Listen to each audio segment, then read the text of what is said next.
কাকা এই যে আপনি এই যে কালার বার্ড পালন করছেন, এই যে সরাসরি যে বালির পরে এই যে বালির পরে মুরগি পালন করছেন, এই যে বালি, হ্যাঁ, সরাসরি সেটা সোনালী হোক, কালার বার্ড হোক, ব্রয়লার হোক, লেয়ার হোক, সরাসরি বালির পরে মুরগি পালন করা যাবে না। এটা আছে এখন সাইন্টিফিক ভাবে আপনার প্রমাণিত। তো বালির পরে যদি আপনি মুরগি পালন করেন তাহলে সমস্যা হবে, পরজীবীর সমস্যা, বিশেষ করে কৃমির সমস্যা লেগেই থাকবে। তারপরে কক্সিডিয়া, আপনারা জানেন যেটা আমাশয়, রক্ত আমাশয় হয়, পায়খানার সাথে কি হয়, রক্ত মিশ্রিত আসে। তো এই যে আমাশয়ের জন্য আপনারা বারবার বলেন যে স্যার আমাশয় লাগছে, আমাশয় লাগছে, এটা কিন্তু বালি এবং মাটির মাধ্যম দিয়ে বেশি কিন্তু চাষ করলে এটা কিন্তু সমস্যা হয় পালন করলে।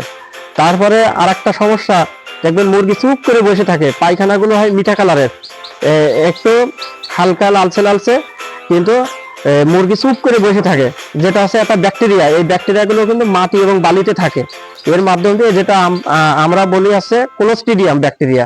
এই ব্যাকটেরিয়ার মাধ্যম দিয়ে কিন্তু এই যে মুরগি শরীরে নাড়ির ভিতরে ক্ষত তৈরি করে ফেলায়, এবং এই ক্ষতর মাধ্যম দিয়ে এখন মুরগি যখন খাবার খায়, খাবার খাইলে নাড়িতে ক্ষত থাকলে কি পুষ্টিগুলো, যে খাদ্যে যে পুষ্টি থাকে, এটা হজম হয় না ভালো করে। এই জন্য মুরগির কিন্তু প্রপার গ্রোথ থাকে না, এবং মুরগি সবসময় কি একটা রোগ বলার হ্যাজার্ডের ভিতরে পড়ে থাকে। আর ধকল পড়লে যে কোনো ধরনের ভাইরাসের প্রকোপ বেড়ে যায় খামারে। এই জন্য আমরা চেষ্টা করব কাকা যে আমরা বালির পরে সরাসরি মুরগি পালন না করে আমরা তুষ অথবা লিটারের মাধ্যম দিয়ে, ওপরে লিটার দিয়ে আমরা মুরগি পালন করব। এটা হচ্ছে বিজ্ঞানসম্মত। বাবাজি, আমরা তো অনেক পূর্ণ খামারি, এই বিষয়গুলো আমরা তো জানতাম না।